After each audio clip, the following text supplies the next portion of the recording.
A cowboy in 1875 earned $30 a month. 30. For that $30, he worked 17 hours a day. He slept on the ground. He ate beans for breakfast, beans for lunch, and beans for dinner. He rode through weather that could kill him, terrain that could cripple his horse, and rivers that could drown both of them simultaneously. He could be fired on the spot, without explanation, without notice, and without any legal recourse whatsoever. And the job description included the possibility of being trampled by a stampede of cattle that outweighed him by approximately 1,000 pounds each. The cattle did not care about his $30. Neither did the trail bosses, the weather, or the rattlesnakes. This is the real story of the American cowboy, and it looks almost nothing like the movies. The first thing you need to understand is who actually did this job, because the answer is not John Wayne. Historians estimate that approximately 1/3 of all working cowboys in the post-Civil War era were black men, former slaves, or the sons of former slaves who had moved west because west was the one direction that offered something resembling a fresh start. Another third were Mexican vaqueros, the men who had invented the entire profession, who had developed the saddle, the lasso, the technique of cattle driving, and most of the vocabulary that American cowboys borrowed wholesale. The words lasso, lariat, corral, bronco, and ranch all come from Spanish. So does the word rodeo. The white Anglo cowboy of Hollywood mythology was real. He was also a minority in his own profession. The image of the lone white gunslinger on the frontier was constructed largely by dime novels published in the 1880s and 1890s, after the cattle drive era was already ending, by writers who had never been west of Ohio.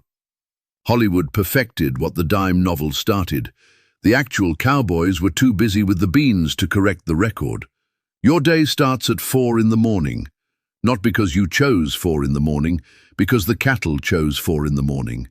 Cattle need to graze before the heat of the day makes movement miserable for them, which means they need to be moving by first light, which means you need to be up before first light, which means 4 in the morning is now your alarm clock for the next 3 to 4 months of the cattle drive. You slept on the ground, not on a bedroll in a comfortable camp.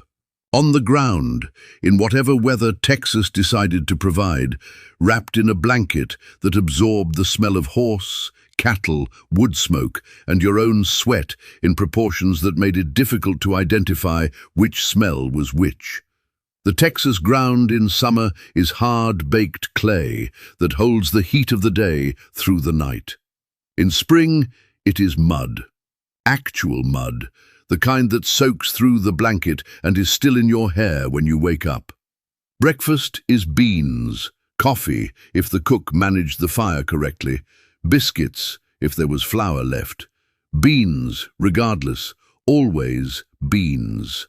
The horse is the most important relationship in your professional life, more important than the trail boss, more important than the other cowboys, more important than the cattle, who are the entire point of the operation, but who cannot carry you home if things go wrong. A cowboy on the Chisholm Trail in 1875 typically worked through a string of 6 to 8 horses over the course of a drive, rotating them to prevent exhaustion. The horses were not his. They belonged to the ranch owner. If a horse died through negligence, the cowboy paid for it out of his $30 a month. A good working horse costs $60 to $100. Do that math at your leisure. The cowboy's relationship with his horse was therefore one of deep personal affection, complicated by the fact that the horse represented 2 to 3 months of his wages, and he could not afford to lose it. This created a particular kind of anxiety that no amount of Hollywood romance has adequately captured. The chuck wagon was the most important vehicle on the cattle drive, more important than any of the equipment. More important, some cowboys would have argued, than the cattle themselves. The cook, called Cookie, was the second most powerful person on the drive after the trail boss, and considerably more feared by the working cowboys than the trail boss was. You did not criticize the cook. You did not complain about the food. You did not approach the chuck wagon from the wrong direction or touch the cook's equipment without permission. These were not suggestions. They were rules enforced with the cook's complete authority to make your meals worse.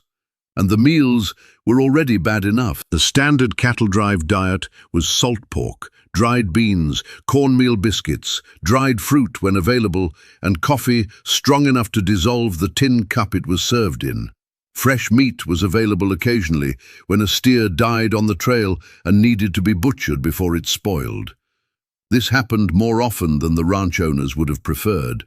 The cowboys did not complain about those nights. Fresh beef, after 3 weeks of salt pork and beans, tastes extraordinary. This is the bar the cattle drive set for culinary excellence. Here is what the movies consistently get wrong about the American West. The cattle drive era, the period that generated the entire mythology of the cowboy, lasted approximately 20 years. From roughly 1866 to 1886, 20 years. It ended not in a dramatic shootout, but in a combination of overgrazing, falling beef prices, the expansion of the railroad network that made long cattle drives unnecessary, and 2 consecutive brutal winters in 1886 and 1887 that killed approximately half the cattle on the Great Plains.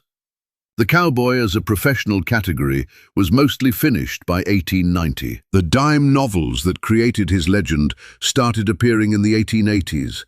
Buffalo Bill's Wild West show, which convinced 2 generations of Americans and Europeans that the frontier was a place of constant dramatic gunfights, opened in 1883. The mythology and the reality overlapped for approximately 7 years. Then, the reality ended, and the mythology continued without it. The America that invented the cowboy legend was an America that was already becoming industrial, urban, and anxious about losing something it had never quite had in the form it was now mourning. The cowboy was not a historical figure who became a legend. He was a working man who became a symbol before his boots were even dry. The cattle drive killed people in ways that are not cinematic, not shootouts, not dramatic confrontations with outlaws.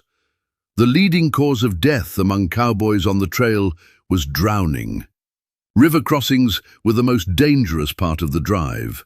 A herd of 2,000 longhorn cattle crossing a swollen Texas river in spring created a chaos of horns, hooves, and panicking animals that could pull a horse under and trap a rider in the current in seconds. The second leading cause of death was stampede.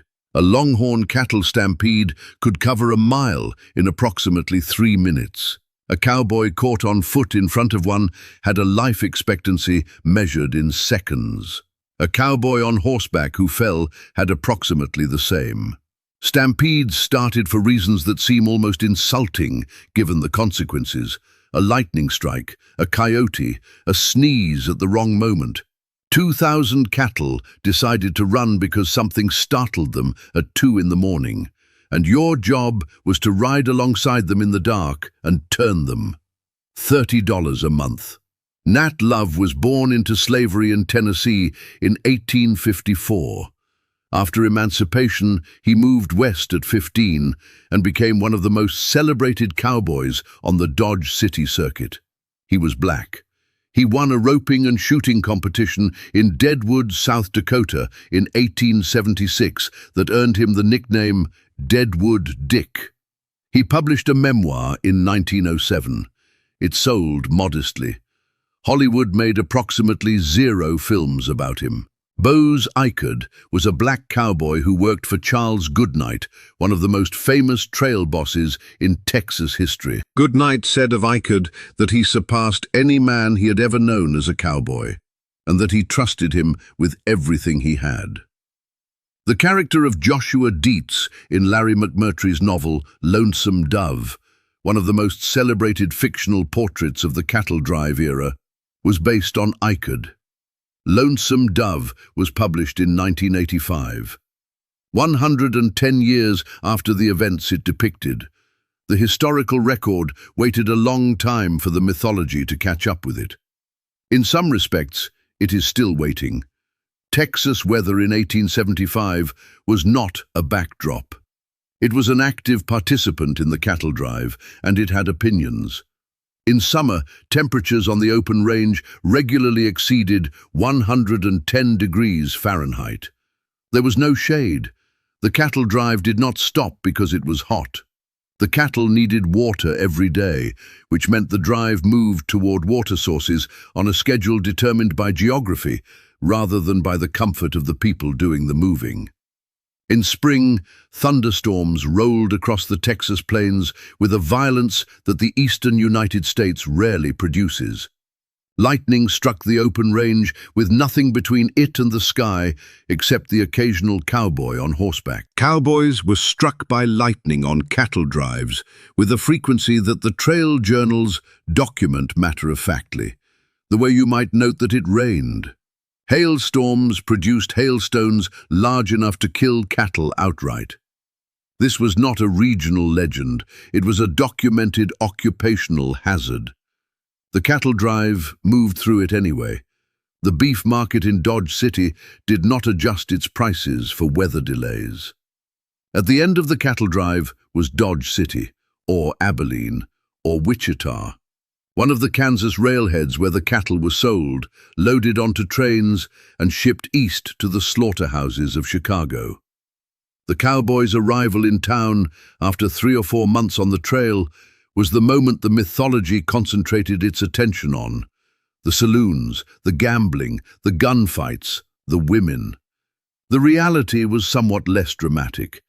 The average cowboy arriving in Dodge City in 1875 had $30 to $60 in wages, had not bathed in weeks, and was primarily interested in a bath, a real meal, and a bed that was not the ground. Some of them drank heavily, some of them gambled, some of them were rolled for their wages by entrepreneurs who had developed efficient systems for separating trail-weary cowboys from their money.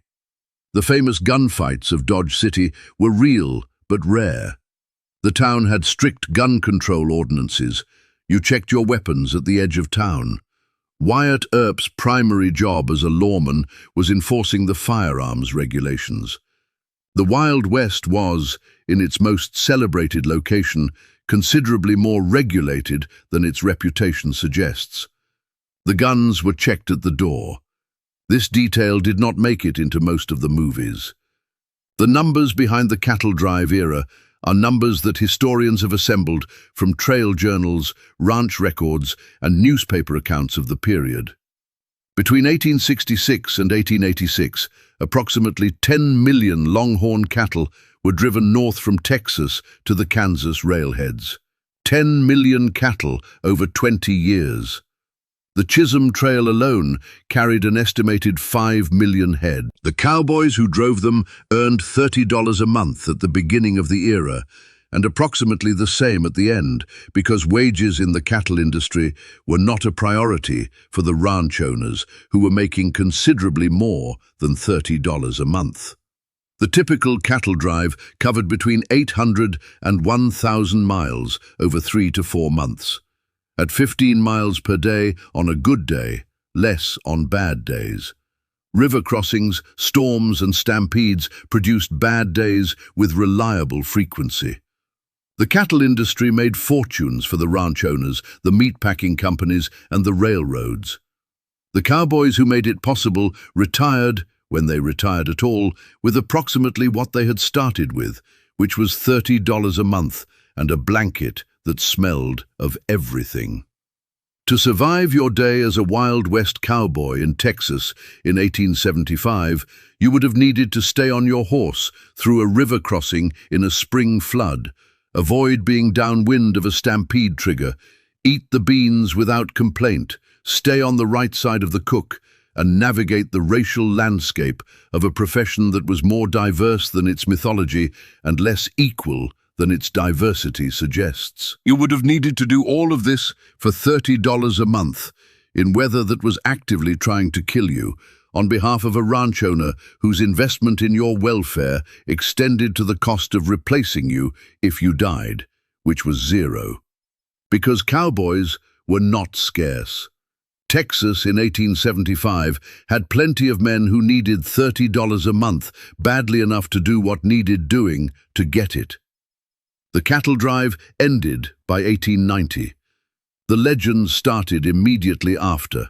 Buffalo Bill took his Wild West show to London in 1887 and performed for Queen Victoria. She was delighted. The actual cowboys were mostly out of work by then, looking for something else to do in a West that was filling up with fences and railroad towns, and the particular disappointment of a frontier that had closed before they were finished with it. Nat Love published his memoir.